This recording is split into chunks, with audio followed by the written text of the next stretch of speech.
I felt his fingertips trace along my spine, sending electric currents through every nerve ending.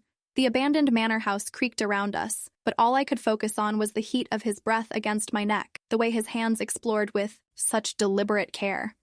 "We shouldn't be doing this," I whispered, even as my body arched toward him, craving more of his attention. His voice was rough against my ear. "Then tell me to stop." But I couldn't. God help me, I couldn't. Hey everyone! If you're enjoying this steamy start, smash that like button and subscribe for more forbidden stories that'll keep you on the edge. Now let's dive deeper into this night I'll never forget. The dust particles danced in the moonlight streaming through the broken windows as Simon and I stepped into the old Blackwood estate. What had started as an innocent exploration of local history was quickly becoming something much more dangerous. My husband Flynn was away on another business trip, and Simon had suggested we investigate the rumors about this abandoned manor together. Just the two of us. Alone. "Careful," Simon murmured, his hand finding the small of my back as I navigated around a fallen beam. The simple contact sent warmth radiating through my entire body, a reaction I'd been fighting for months. He wasn't my blood brother. Our parents had married when we were already adults, but society's rules still whispered warnings I was increasingly desperate to ignore. The main hall stretched before us, grand even in decay. Moonlight painted everything silver, creating an otherworldly atmosphere that made normal inhibitions feel distant and unimportant. Simon moved with quiet confidence, his flashlight beam dancing across portraits of long-dead aristocrats whose eyes seemed to follow our every movement. "This place has quite the reputation," he said, his voice echoing in the vast space. "They say the original owner was quite the passionate man, had affairs with half the women in the county?" I laughed nervously, acutely aware of how his presence filled the space around me. "And what happened to him?" "Lost everything for love," Simon replied, turning to face me. In the dim light, his features looked sharper, more defined. Some would say he was foolish, others might call him brave. The air between us crackled with unspoken tension. We'd been dancing around this attraction for months, ever since Flynn had started traveling more frequently for work. Simon would visit, ostensibly to check on me, and we'd find excuses to spend time together. Tonight felt different, though. Tonight felt like a culmination. "Marge," he said softly, stepping closer. "Are you cold?" I wasn't, but I nodded anyway, giving him permission to close the distance between us. His jacket settled around my shoulders, carrying his scent, cedar and something distinctly masculine that made my pulse quicken. When his hands lingered on my arms, adjusting the fabric, I didn't pull away. "Better?" he asked, his fingers trailing down to my wrists. "Much," I breathed, though the warmth I felt had nothing to do with the jacket and everything to do with his proximity. We explored the manor room by room, but I was increasingly distracted by Simon's presence. The way he would reach past me to open a door, his body brushing against mine. How he would place his hand on my lower back when guiding me through narrow passages. Each contact was brief but electric, building a tension that had my skin tingling with anticipation. In the library, surrounded by dust-covered volumes and furniture draped in white sheets like ghosts, Simon found an old photograph album. We sat together on a covered settee, our thighs touching as we flipped through pages of faded images from the manor's heyday. "Look at this," he said, pointing to a photograph of a masquerade ball. "Can you imagine the secrets shared in a place like this? Secrets have a way of coming out eventually," I murmured, very aware of his thumb brushing against my hand as he turned the page. "Not all secrets," he replied, his voice dropping to that low register that never failed to send shivers through me. "Some are worth keeping." When I looked up at him, his gaze was intense, searching.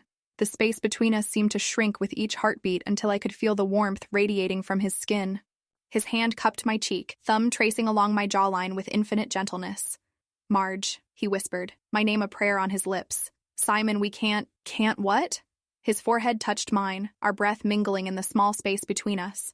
"Can't feel what's been building between us for months? Can't acknowledge that every time Flynn leaves we find reasons to be together?" His words hit like a physical blow because they were true. Every coffee meeting, every casual dinner, every text message, we'd been building toward this moment, without admitting it to ourselves. "My marriage is slowly dying, and we both know it." His voice was gentle but firm. "When was the last time Flynn looked at you the way I'm looking at you right now?" I couldn't answer because it had been too long. Flynn's career had consumed him, turning our relationship into a series of polite conversations and perfunctory kisses goodbye. Meanwhile, Simon saw me, really saw me, in ways my husband had forgotten to. "Just tonight," Simon murmured against my lips.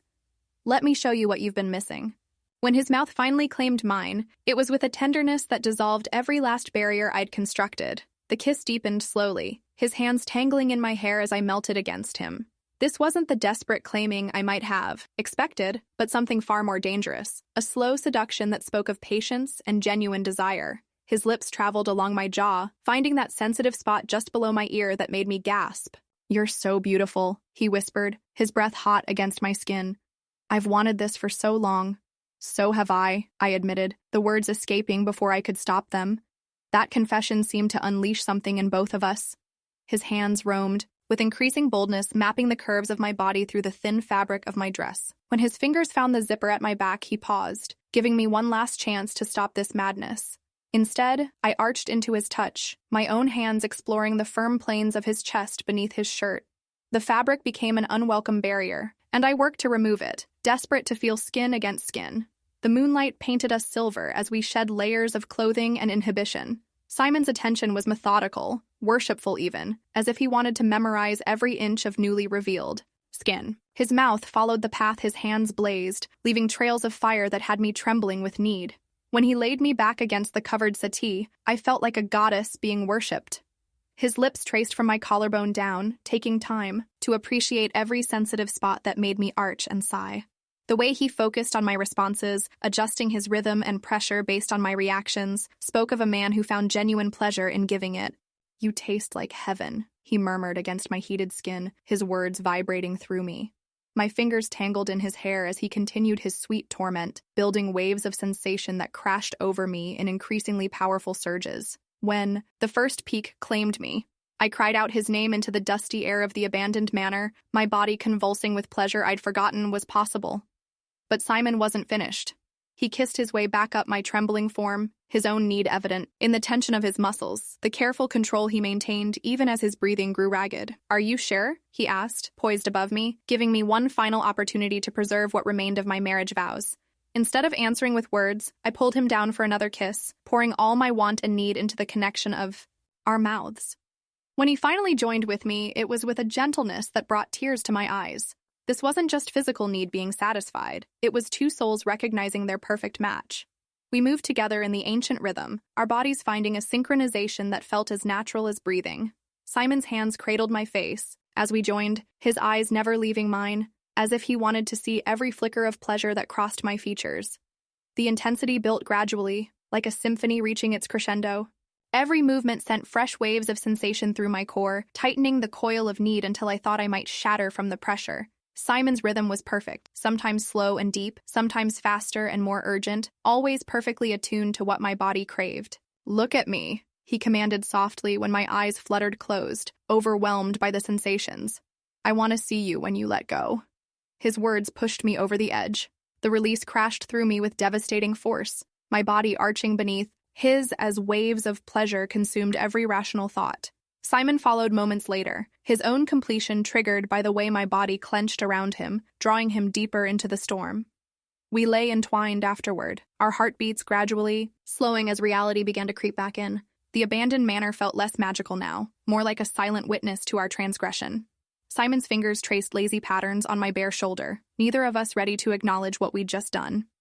"Stay with me tonight," he murmured against my hair. "Simon, just until morning. Let me hold you properly, just once."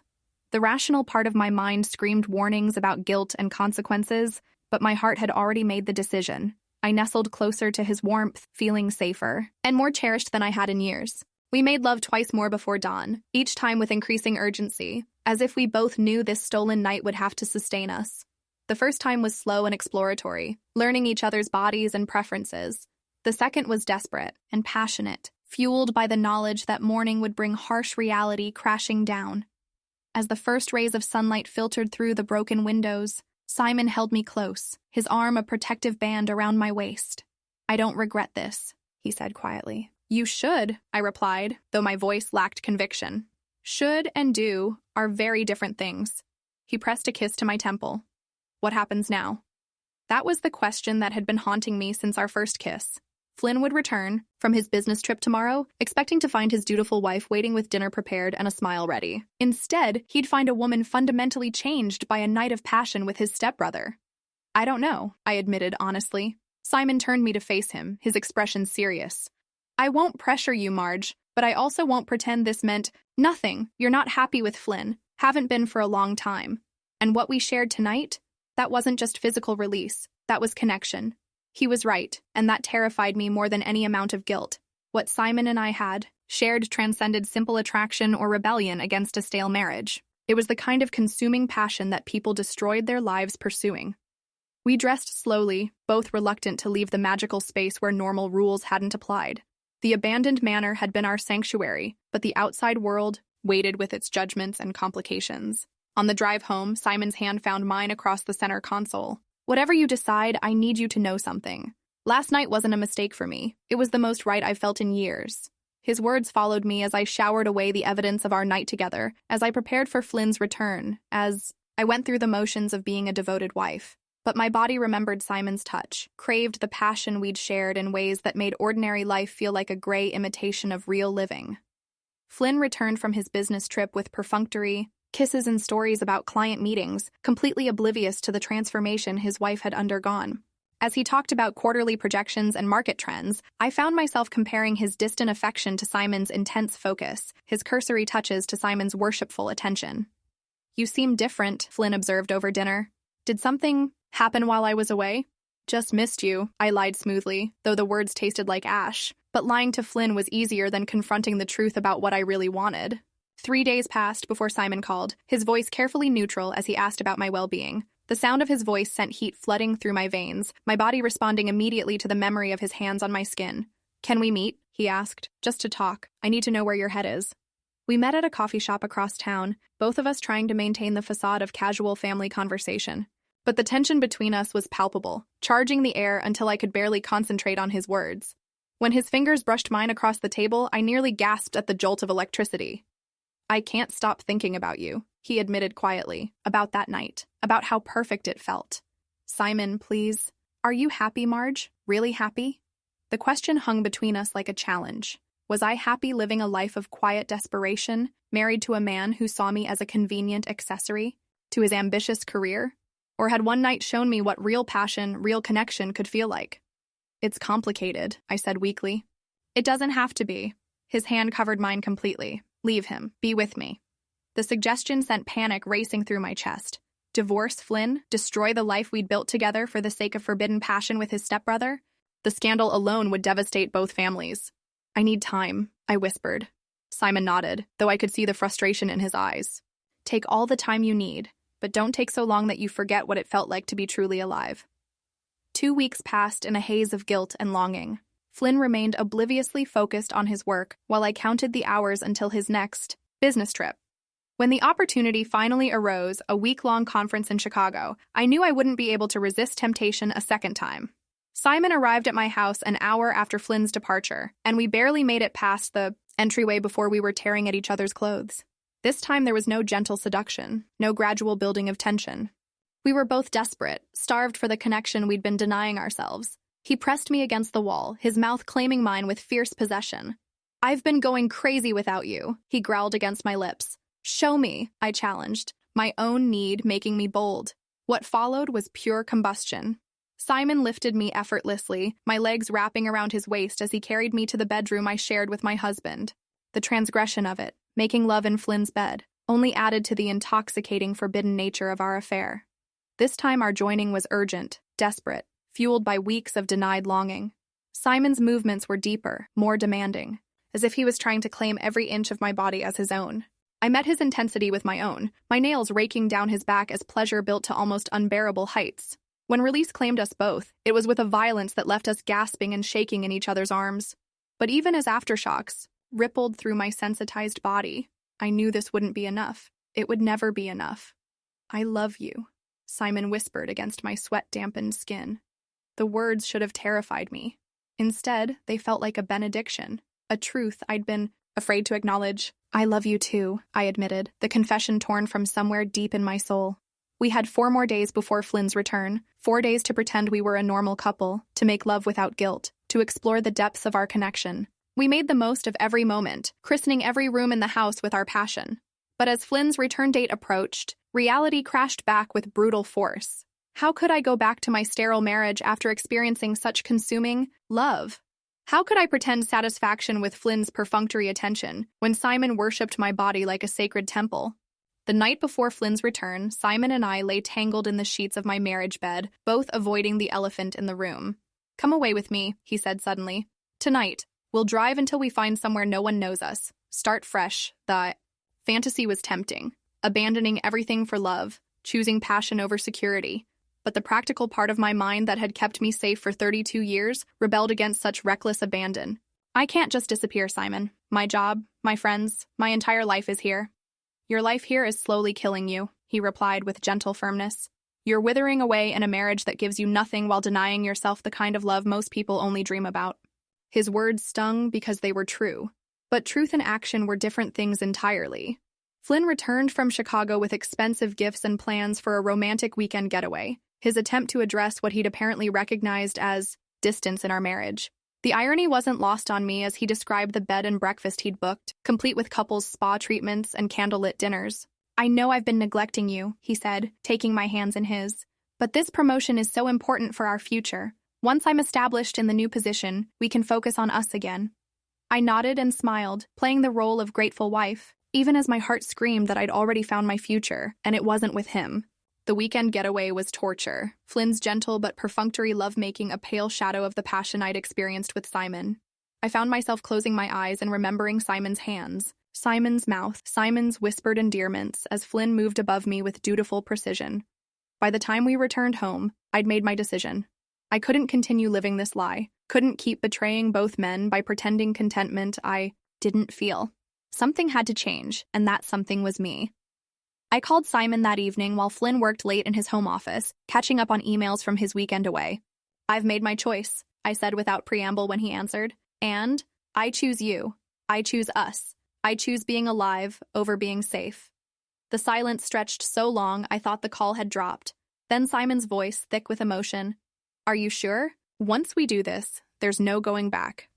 "I've never been more sure of anything in my life." "When?" "Flynn has another business trip next month. We'll plan everything then, quietly, carefully. I'll ask for a divorce when he returns." The month that followed was the longest of my life. Every conversation with Flynn felt like a betrayal, every casual touch a reminder of the passion I was denying myself. But Simon and I used the time wisely, making plans for our new life together. He'd been offered a position in Portland, far enough away to start fresh but close enough to maintain some family relationships that might survive the scandal. The night before Flynn left for his final business trip as my husband, he surprised me by suggesting we try for a baby. "I know things have been strained between us," he said, holding me close in our bed. "But maybe a child would help us remember why we fell in love in the first place." The suggestion was like a knife to my heart.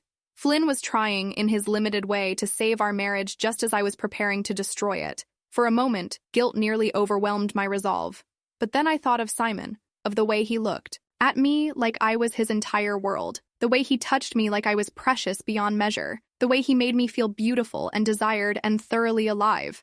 That kind of love didn't come along twice in a lifetime. To sacrifice it for the comfort of a marriage built on habit rather than passion would be the greatest betrayal of all, a betrayal of my own heart. "Let's talk about it when you get back," I said, knowing we'd be having a very different conversation, entirely. Flynn left the next morning with a kiss and promises to call every night. An hour later, Simon arrived with boxes and a moving truck. By evening, most of my personal belongings were packed and loaded. All that remained was the hardest conversation of my life. I called Flynn that night as promised, my heart hammering, as his familiar voice filled my ear. "I have something I need to tell you," I began, my voice steadier than I felt. "What is it, sweetheart?" The endearment nearly broke my resolve, but I pressed on. "I'm leaving you, Flynn. I've filed for divorce." The silence that followed was deafening. When he finally spoke, his voice was hollow, with shock. "What are you talking about? We just discussed starting a family. Everything was fine when I left this morning." "No," I said gently. "Everything wasn't fine. It hasn't been fine for a long time. We've been living like roommates, not lovers. You've been so focused on your career that you forgot we had a marriage to tend." "We can fix this," he said desperately. "I know I haven't been the best husband lately, but that promotion will give us the financial freedom to focus on us. Please don't do anything rash while I'm away." The plea in his voice nearly destroyed me, but I couldn't let guilt override the truth I'd finally accepted. "I'm sorry, Flynn. I truly am. You're a good man, and you deserve someone who can love you the way you need to be loved. But that person isn't me. Not anymore. Is there someone else? The question was quiet, resigned. I closed my eyes, knowing this would hurt him most of all. Yes. Who? My throat closed around Simon's name. Even now, even in the midst of claiming my happiness, I couldn't bring myself to inflict that additional pain. It doesn't matter who, I said instead. What matters is that I found something I didn't even know I was missing. I can't give that up to live a lie. The conversation ended with Flynn's broken promise to fight for our marriage and my gentle but firm refusal to reconsider. I hung up the phone feeling lighter and more terrified than I'd ever been in my life. Simon found me crying on the couch an hour later, torn between relief and grief for the life I was leaving behind. Second thoughts? He asked gently, sitting beside me. No, I said, leaning into his warmth. Just mourning, I guess. The end of anything, even something that wasn't working, deserves to be grieved. He held me as I cried for my failed marriage, for Flynn's inevitable pain, for the family connections that would never recover from our choice. But when the tears finally stopped, what remained was peace, the deep, abiding peace that comes from finally living authentically. We left town the next morning, driving west toward our new life with the sunrise painting the sky in shades of hope. The abandoned manor where our love story began grew smaller in the rearview mirror, but the passion we'd discovered there traveled with us, burning bright and eternal. Sometimes the heart wants what it wants, regardless of society's rules or family expectations. Sometimes the greatest act of courage is choosing love over security, passion over comfort. Would you have made the same choice I did, or would you have stayed in a safe but loveless marriage? Share your thoughts in the comments. I read every single one. And don't forget to hit like, subscribe, and turn on notifications for more stories that'll set your heart racing. Until next time, remember that life's too short for lukewarm love.